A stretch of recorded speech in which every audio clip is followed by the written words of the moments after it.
कैसे साबित करेगा? जरूरी है। वो बेचारा कैसे साबित करेगा? सिख होना जरूरी है। कैसे साबित करेगा यहाँ भारत के कानून में कि मैं सिख हूँ, मैं क्रिश्चियन हूँ, मैं बौद्ध हूँ? कैसे साबित करेगा? सरकार को सब पता है ना सर, कौन क्या अच्छा, सरकार को सब पता है तो वो कहेगी हमें पता है, तुम तो मुसलमान हो, भागो।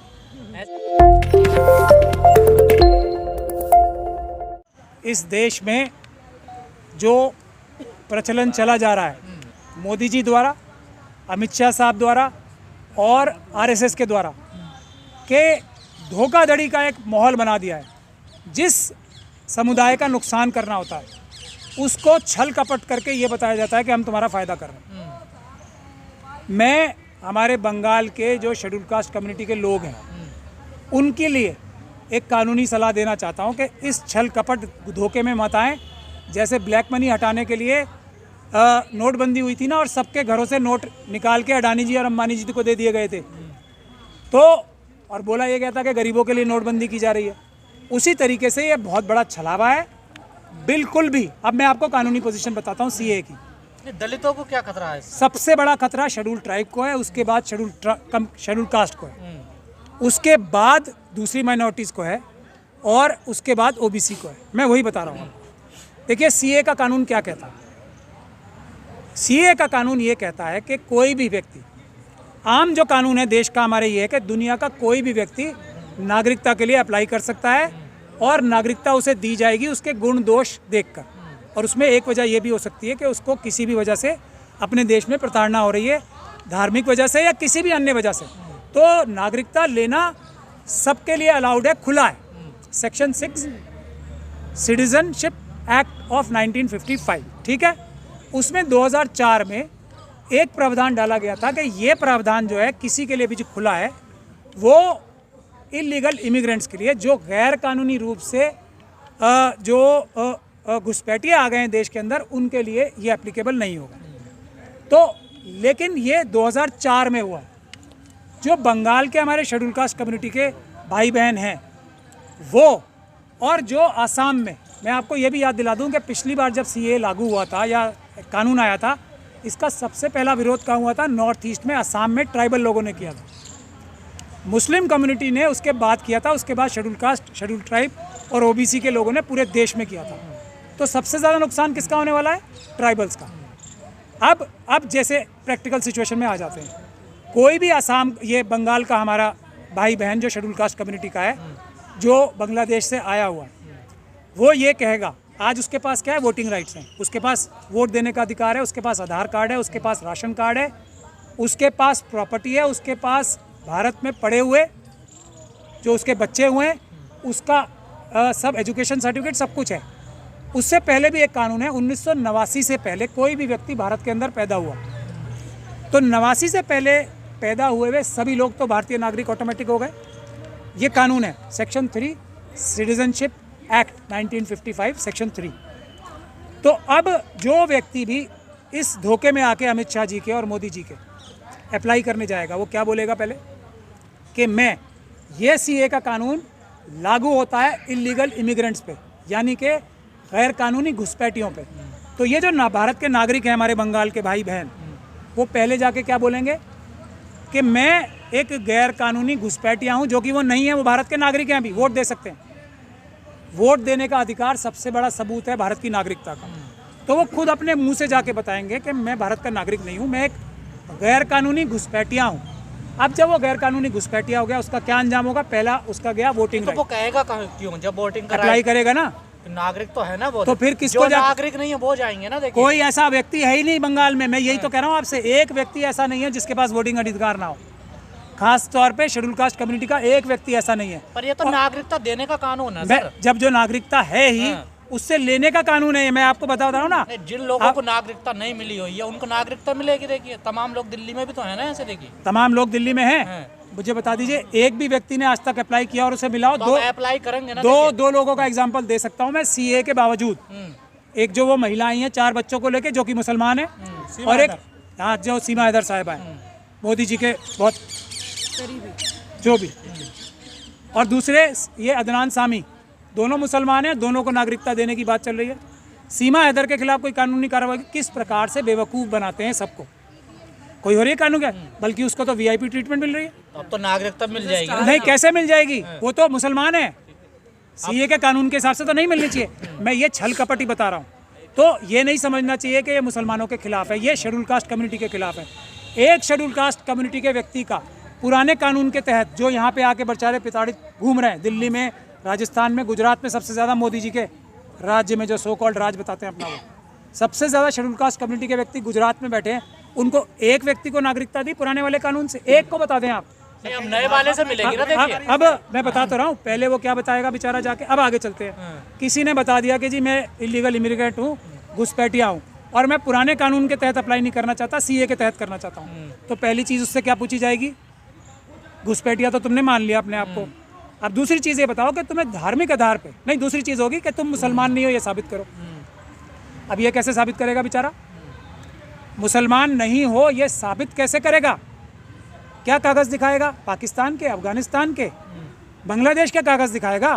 वो कागज़ झूठे होंगे सच्चे होंगे, वो टेस्ट करने, चेक कराने मोदी जी, वो तो सरकार का काम है ना। नहीं वही ना, मोदी जी क्या फ़ोन करेंगे जो पाकिस्तान के प्राइम मिनिस्टर हैं, अफगानिस्तान के जो प्राइम मिनिस्टर हैं, या बांग्लादेश की प्राइम मिनिस्टर को, उनसे फ़ोन करवा के ठप्पा लगवाएंगे कि ये मुसलमान नहीं है?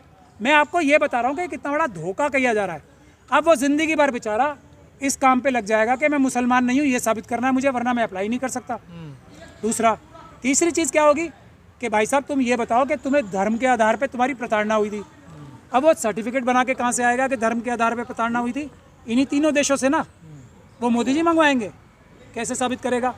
तो अब तीन चीज़ें हो गई, उसको लात मार के सिटीजनशिप की एप्लीकेशन रिजेक्ट करने की। चौथी चीज़ आ जाइए, मोदी जी ने पाकिस्तान की ISI और दूसरी एजेंसी से मिलकर ये तय किया है, ये अंडरस्टैंडिंग हुई उन्हें कि मेरे राज में जब 2014 के बाद मोदी जी का राज आया है, उसके बाद शेड्यूल कास्ट कम्युनिटी के साथ आप प्रताड़नाएं खूब करो, हिंदुओं के साथ, क्रिश्चियंस के साथ, बुद्धिस्ट के साथ, सिखों के साथ खूब प्रताड़ना करो।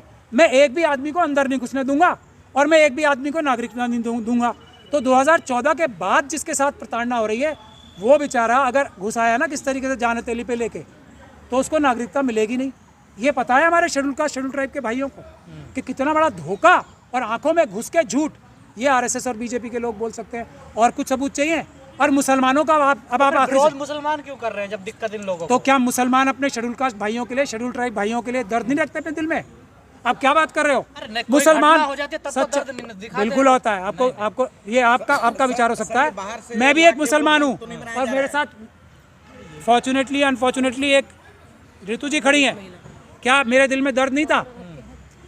ये तो कोई मैंने नहीं, इतना बड़ा आंदोलन जैसे CNRC का हुआ पिछले दिनों, हाँ। इतना बड़ा आंदोलन फिर इन्हें करना चाहिए ना SC ST वालों को। नहीं, हम लोग देखिए शेड्यूल कास्ट कम्युनिटी के सारे लोगों ने, सबसे पहला आंदोलन हुआ था आसाम में, तो मुसलमान इतने निर्दयी और नाकृष्ट होंगे कि अपने जो भाई बहन हैं SC ST और OBC के, सिख क्रिश्चियन बौद्ध, उनके साथ ही अत्याचार हो रहा है और अपने घर में बैठे रहेंगे चुप होके। मैं ऐसे मुसलमानों को बिल्कुल पसंद नहीं करूँगा, लेकिन अपने से पहले, और मैं आपको उसका एग्जाम्पल भी दे रहा हूँ, आसाम में ये एक्सरसाइज हुई है ना सबके सामने, NRC की भी और CAA की भी, सुप्रीम कोर्ट की निगरानी में हुई, हज़ारों करोड़ रुपए खर्च हुए, और सर्बानंद सोनोवाल जी अब रो रहे होंगे आज, उनसे जाके पूछिए क्या हो गया, CA लागू हो गई। उन्होंने तो इसी के खिलाफ तो CM बनने के सारा षड्यंत्र रचा था।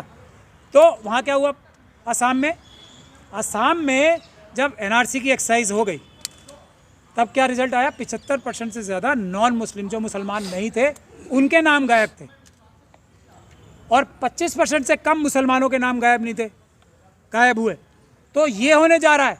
तो मुसलमान भाइयों का फ़र्ज़ है कि अपने शेड्यूल कास्ट, शेड्यूल ट्राइब और दूसरे धर्म के भाइयों बहनों के लिए बिल्कुल संघर्ष करें, और उनको सबसे कम खतरा है ये सोच के वो पीछे ना रहे। मेरा ये उनसे निवेदन है। लेकिन खतरा ज़्यादा शेड्यूल कास्ट, शेड्यूल ट्राइब के भाइयों को है। कोई भी हमारा शेड्यूल कास्ट, शेड्यूल ट्राइब का भाई अगर नागरिकता चाहता है तो वो हमारे ऑफिस में आए, मैं उन्हें पुराने कानून से नागरिकता दिलवाऊंगा। मैं उन्हें पुराने कानून से नागरिकता दिलवाऊंगा। ये CA के कानून में अप्लाई मत कर दें, बहुत बड़ा धोखा है। उनकी नागरिकता मिलने की उम्मीद जो ये अभी 11 साल से कम करके 6 साल बता रहे हैं ना, धोखा ज़िंदगी भर के लिए ख़त्म हो जाएगी। मैंने आपको अभी एग्जाम्पल देके बता दिया है। बिल्कुल चिंता करने की बात नहीं है। कोई भी शेड्यूल कास्ट, शेड्यूल ट्राइब का भाई या बहन भारत में नागरिकता चाहता है तो वो मेरे ऑफिस आ जाए, हम उसे फ्री ऑफ कॉस्ट नागरिकता दिलवाएंगे। जो सरकार दिलवा रही है, सरकार में अप्लाई मत करना, अगर कर दिया तो फिर मैं भी नहीं दिलवा पाऊंगा, वो फिर इतना बड़ा धोखा हो जाएगा, फिर हमारे लिए भी बहुत मुश्किल। सरकार क्यों धोखा करेगी इन लोगों क्योंकि धोखे वाली सरकार है ना। हाँ। 56 इंच की छाती धोखा, 2 करोड़ नौकरियां हर साल धोखा, बुलेट ट्रेन धोखा, और क्या ये हर घर 15 लाख धोखा, हर धोखा ही धोखा तो है। और जो लोग अप्लाई कर रहे हैं वो सब मर जाएंगे। एक भी व्यक्ति ने अप्लाई कर दिया वो मर गया, उसकी मदद फिर मैं भी नहीं कर पाऊंगा अपना पूरा दिमाग लगा के। अप्लाई मत करो, मैं दिलवाऊंगा। तो नहीं रहे हिंदुओं को, मैं भड़का रहा हूँ, मैं कह रहा हूँ मैं दिलवाऊंगा नागरिकता। जब सरकार करे हम दिलवाएंगे। सरकार पे भरोसा करके तो मैंने आपको अभी प्रोसीजर बता दिया ना। जैसे ही आपने ये माना कि मैं इलीगल फॉरेनर अपराधी इमिग्रेंट हूँ, तो आपको मिलेगा नहीं। पहले आपको अपना ये बताना पड़ेगा कि मुसलमान कैसे नहीं हूँ, उसके कोई कागज नहीं होंगे आपके पास। उसका हिंदू होना जरूरी है ना। कैसे साबित करेगा? जरूरी है। वो बेचारा कैसे साबित करेगा? सिख होना जरूरी है। कैसे साबित करेगा यहाँ भारत के कानून में कि मैं सिख हूँ, मैं क्रिश्चियन हूँ, मैं बौद्ध हूँ? कैसे साबित करेगा? सरकार को सब पता है ना सर, कौन क्या। अच्छा, सरकार को सब पता है तो वो कहेगी हमें पता है, तुम तो मुसलमान हो, भागो। ऐसे क्यों कहेगी सरकार? सरकार की मंशा यही है। अच्छा, सरकार ने आज तक SC/ST एक्ट को लागू क्यों नहीं करवाया? मंशा नहीं है ना। SC/ST सब प्लान क्यों नहीं लागू कराया? ये डॉक्टर रितु साहिबा खड़ी हैं, इनकी नौकरी कैसे ले ली? ये तो सारी अपनी एग्जाम पास करके इंटरव्यू दे के टॉप यूनिवर्सिटी में, टॉप कॉलेज में टॉप प्रोफेसर बनी थी। तो कैसे लिया? जिसके लिए RSS ने साजिश करके नागपुर में झूठे 35 बच्चे क्रिएट किए, उनके नकली साइन कराए और निकाला इनको। उनको नागरिकता देंगे। इनको अगर इनका बस चले तो रितु की तो नागरिकता भी छीन लें। और इससे बड़ा एग्जाम्पल हो सकता है, प्रिंसिपल से ज़्यादा होशियार, उससे ज़्यादा समझदार। फिर आप ये पूछ रहे हो कि सरकार क्यों करेगी? रोटी छीन, अच्छा और लो। फिर इसने कहा कि जी मोदी जी ने ये कहा था कि PhD करने वाले सड़क पे बैठ के पकोड़े तलो, उससे रोजगार ले लो। वो करने गई तो FIR, डंडे, मारपीट, एसिड अटैक। अभी नहीं समझ में आ रहा, मोदी जी, अमित शाह जी और RSS शेड्यूल ट्राइब कम्युनिटी के दुश्मन है। इनको फलता फूलता नहीं देख सकते, इसको देख नहीं सकते ऋतु को कि कैसे एक खड़ी कैसे, मतलब एक खड़ी कैसे है। आप इन लोगों पे भरोसा करना चाहते हैं और मुझ पे नहीं। जो मैं ऋतु के साथ खड़ा हूँ, मुझ पे नहीं करेंगे, मोदी जी पे करेंगे तो अंजाम आपके सामने ही होगा।